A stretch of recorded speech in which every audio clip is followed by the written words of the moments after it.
April 7, 1803. A man sits alone in a freezing mountain prison cell at Fort de Joux in the French Alps. He was once the most feared military commander in the Caribbean. He had defeated the armies of Spain, Britain, and France. Napoleon Bonaparte called him the Gilded African and had him arrested under a flag of truce. His name was Toussaint Louverture, and this morning he is dying. Before his death, he reportedly said, "In overthrowing me, you have done no more than cut down the trunk of the tree of black liberty in Saint-Domingue. It will spring back from the roots, for they are numerous and deep." He was right. 9 months later, Haiti was free. But to understand how a formerly enslaved man defeated Napoleon Bonaparte, we have to go back to what was then the most profitable colony on earth. The brutality of Saint-Domingue's sugar plantations was extreme, even by the horrific standards of the 18th century. Sugar harvesting required back-breaking labor under a scorching sun, moving massive loads of razor-sharp cane. The boiling houses operated day and night, turning sugarcane into wealth at the cost of human limbs and lives. Exhaustion, disease, starvation, and sadistic physical punishments were the daily realities. The mortality rate was so catastrophic that the life expectancy for a newly arrived enslaved person was just 7 to 10 years. Saint-Domingue was a colony that literally consumed human beings faster than they could reproduce. To keep the sugar flowing, the French had to constantly import thousands of captives from West and Central Africa every single year. This meant the enslaved population was uniquely tied to Africa, holding deep memories of freedom, military training, and spiritual resilience. The white colonists lived in constant paranoid terror of the massive population they tortured every day. They responded with increasingly baroque forms of public execution and torture, hoping fear would maintain order. But the terror only hardened the resolve of the enslaved, building a pressure cooker that was about to explode. The explosion came in the late summer of 1791. It began not in a European parliament, but in the dense, dark woods of northern Saint-Domingue. The gathering was called the Bois Caimon ceremony. It was a highly coordinated meeting of enslaved overseers and leaders, cloaked as a Vodou religious ceremony. The leaders were Dutty Boukman, a literate enslaved man, and Vodou Haungan, and a woman named Cécile Fatimont. Under the cover of a massive tropical storm, delegates from plantations across the northern plain pledged a sacred oath of rebellion. They sealed their pact with the sacrifice of a black pig, drinking its blood to bind them together in an unbreakable vow. This was not a spontaneous riot, it was a meticulously planned military insurrection. They had spent months communicating, organizing, and stockpiling weapons in secret. On the night of August 22, 1791, the signal was given. The drums began to beat across the northern plain, and the enslaved rose up as one. Within hours, the sky above Saint-Domingue turned black with the smoke of burning sugar fields. The spiritual and moral clarity of the uprising was forged in Dutty Boukman's famous invocation at Bois Caimon. Before the blood was drawn and the oath was sworn, Boukman addressed the gathered delegates. "The God who created the sun, which gives us light," Boukman proclaimed, "who rouses the waves and rules the storm, though hidden in the clouds, he watches us. He sees all that the white man does. The God of the white man inspires him with crime, but our God calls upon us to do good works. Our God who is good to us orders us to revenge our wrongs. Listen to the voice of liberty, which speaks in the hearts of us all." With those words, a moral crusade was launched against the institution of slavery itself. Within weeks, 1,000 plantations were reduced to ash and 4,000 colonists were dead. The French military was paralyzed by the scale, speed, and sheer ferocity of the attacks. The most profitable colony on earth was collapsing, and the most successful slave revolt in human history had begun. From the chaos of the early uprising, a singular military genius emerged to shape the revolution. His name was Toussaint Louverture, born enslaved on the Breda plantation in the north of the colony. Toussaint was highly unusual. He had been permitted to learn to read and write. He devoured the histories of the Roman Empire, studying the tactics of Julius Caesar in the Gallic Wars. He read Machiavelli and the radical anti-slavery writings of the French philosopher Abbé Raynal. Before the Revolution, he had been a trusted commandeur, an overseer, and was freed around 1776. When the fires of 1791 broke out, Toussaint was nearly 50 years old. He did not start the rebellion, but he quickly realized it lacked discipline and strategic vision. Toussaint took command of a ragged band of fighters and transformed them into a lethal, disciplined military force. He drilled his men relentlessly in European infantry tactics, fusing them with African guerrilla warfare. He was a brilliant cavalry commander, striking with lightning speed and vanishing into the mountains. His enemies called him Louverture, the opening, because he always found a weakness in their lines. Toussaint did not just face the French colonists, he faced the combined might of three global empires. The Spanish Empire, controlling the eastern half of the island, saw an opportunity to destroy their French rivals. Initially, Toussaint allied his army with the Spanish, accepting their weapons and officer commissions.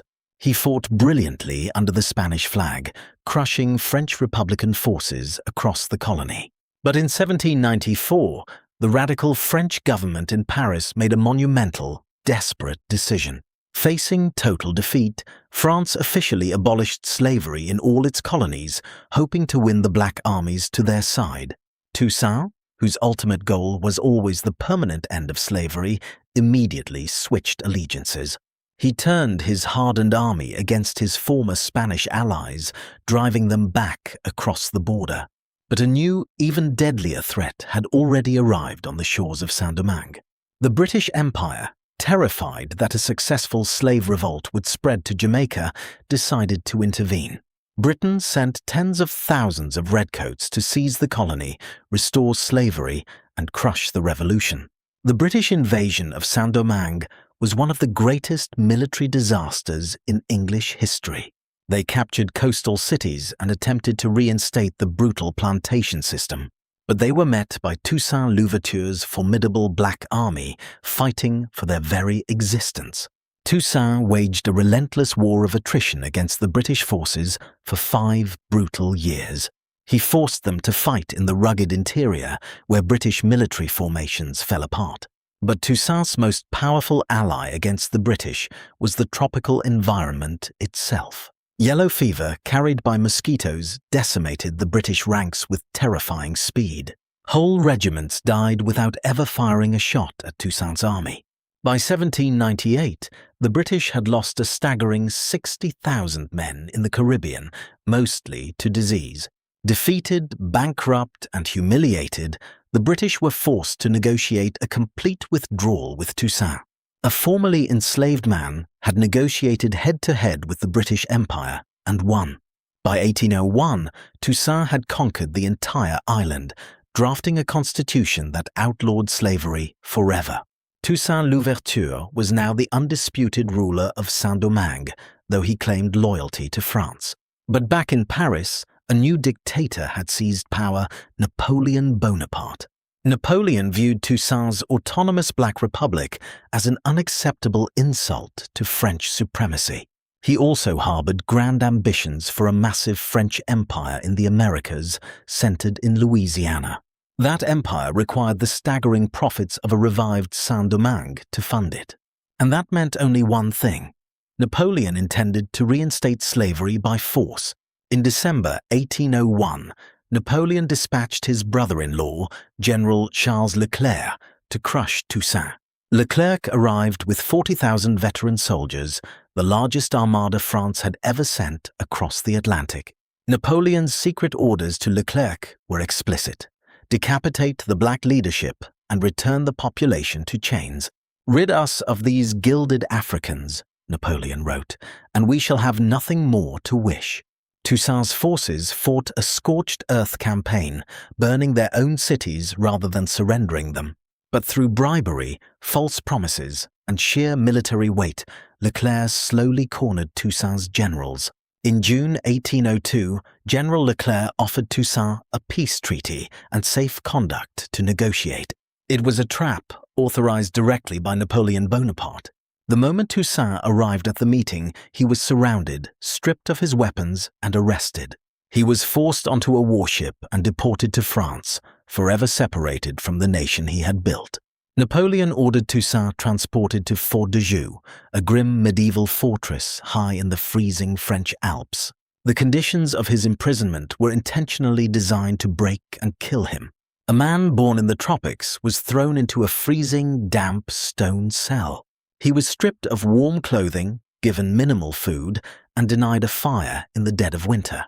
Napoleon wanted the leader of the Haitian Revolution to die in obscurity, broken and forgotten. Toussaint suffered in that frozen cell for months, his lungs filling with fluid as pneumonia took hold. On April 7, 1803, the brilliant general who defeated 3 empires died alone on a cold stone floor. But Toussaint Louverture understood the unstoppable force he had set in motion. As he was being dragged onto the ship deporting him from Saint-Domingue, he delivered his final, prophetic words. He looked at his French captors and said, "In overthrowing me, you have done no more than cut down the trunk of the tree of black liberty in Saint-Domingue. It will spring back from the roots, for they are numerous and deep." He was absolutely right. The news of Toussaint's betrayal and the realization that the French intended to reinstate slavery ignited the island once more. The enslaved population knew exactly what awaited them if the French won. They chose a war of total annihilation over a return to the chains. The command of the Revolutionary Army fell to Jean-Jacques Dessalines, Toussaint's most ruthless and uncompromising general. Dessalines had none of Toussaint's diplomatic patience. His goal was the total extermination of the French presence. The final, bloodiest chapter of the Haitian Revolution was about to begin. If this history matters to you, take 5 seconds right now to like this video. Share it with someone who needs to hear this story. Most people have never been taught it. Leave a comment below. Did you know any of this before today? And subscribe to Unshackled History so you never miss the stories that don't make the textbooks. As Dessalines unleashed a brutal guerrilla war, the French army was hit by a devastating second front. The summer of 1802 brought a severe outbreak of yellow fever, far worse than the one that destroyed the British. The disease tore through the French ranks with apocalyptic fury. Men bled from their eyes and vomited black blood, dying in agonizing delirium within days of infection. The hospitals overflowed and the dead were dumped in mass graves. Even General Leclerc, Napoleon's brother-in-law, contracted the fever and died in November 1802. Command fell to General Rochambeau, who escalated the war into a campaign of genocidal terror. Rochambeau imported thousands of attack dogs to hunt down black families, executing prisoners by drowning them in the holds of ships. But the terror backfired, pushing every remaining black citizen to rally behind Dessalines.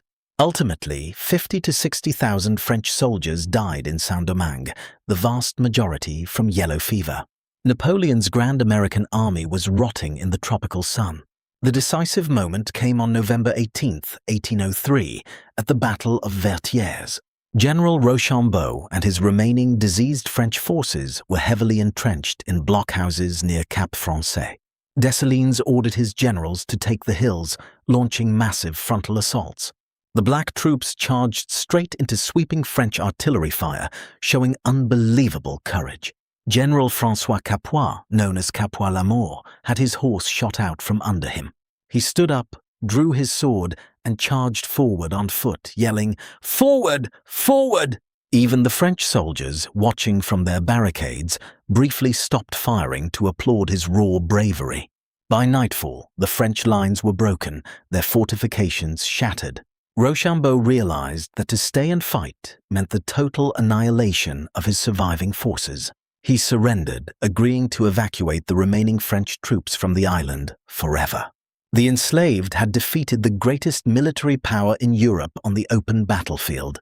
On January 1, 1804, in the city of Gonaïves, Jean-Jacques Dessalines formally declared independence.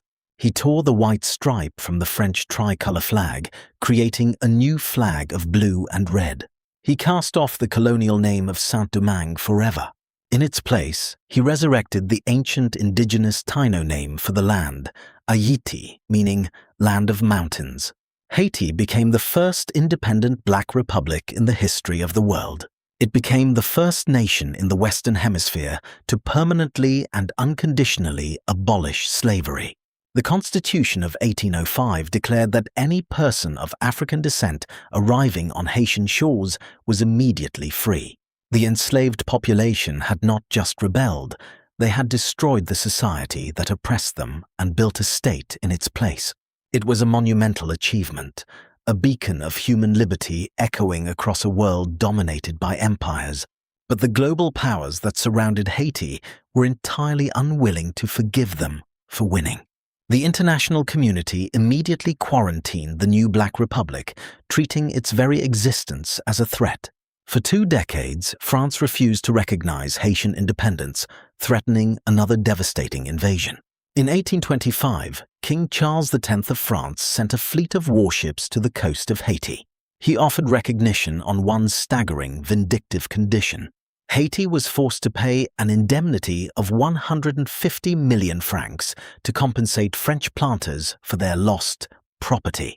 That property included the human beings who had fought and bled to win their own freedom. Under the guns of the French Navy, the Haitian government had no choice but to agree. The sum was later reduced to 90 million francs, but it was still an astronomical fortune. In today's money, it is equivalent to approximately $21 billion. It was a massive extortion scheme, forcing a newly free people to buy the very freedom they had already won in battle. To pay the first installment of this crushing debt, Haiti had to take out massive loans from French banks. The interest rates were exorbitant, locking the nation into a vicious cycle of debt. For over a century, the vast majority of Haiti's national revenue went directly to Paris to pay this ransom. Instead of building schools, roads, or hospitals, Haiti was forced to drain its wealth to enrich its former masters. Generations of Haitians lived and died working to pay off a debt imposed by the people who had enslaved their ancestors. Haiti did not make the final payment on the independence debt and its associated loans until 1947. 122 years after the debt was imposed, the ransom was finally cleared. But the economic damage was permanent. This engineered financial strangulation is one of the primary reasons Haiti remains the poorest nation in the Western Hemisphere today. They were not poor by accident, they were systematically impoverished by the empires they defeated. It wasn't just France that sought to destroy the Haitian experiment. The United States, a nation founded on the rhetoric of liberty, placed a complete diplomatic embargo on Haiti. Thomas Jefferson, an American president and a slaveholder, watched Haiti with absolute terror. He feared that a successful Black Republic would inspire uprisings among the enslaved people of the American South. The United States refused to recognize Haitian independence for nearly 60 years. Recognition only came in 1862 under President Abraham Lincoln, while America was fighting its own civil war. The powers of the Atlantic world conspired to ensure that the Haitian Revolution would not succeed economically. Yet, despite the debt, the embargoes, and the hostility of the entire world, the Haitian people survived. They achieved what Spartacus could not. They launched the only successful large-scale slave revolt in the history of humanity and forged a nation from the ashes. The history of slavery is not a single story from a single place. It is a vast, global, centuries-long human tragedy, and most of it has never been properly told. If this video opened your eyes, please share it. These stories deserve to be heard. Like, subscribe, and leave your thoughts in the comments below. Click the next video on your screen to keep uncovering the history that was hidden from you.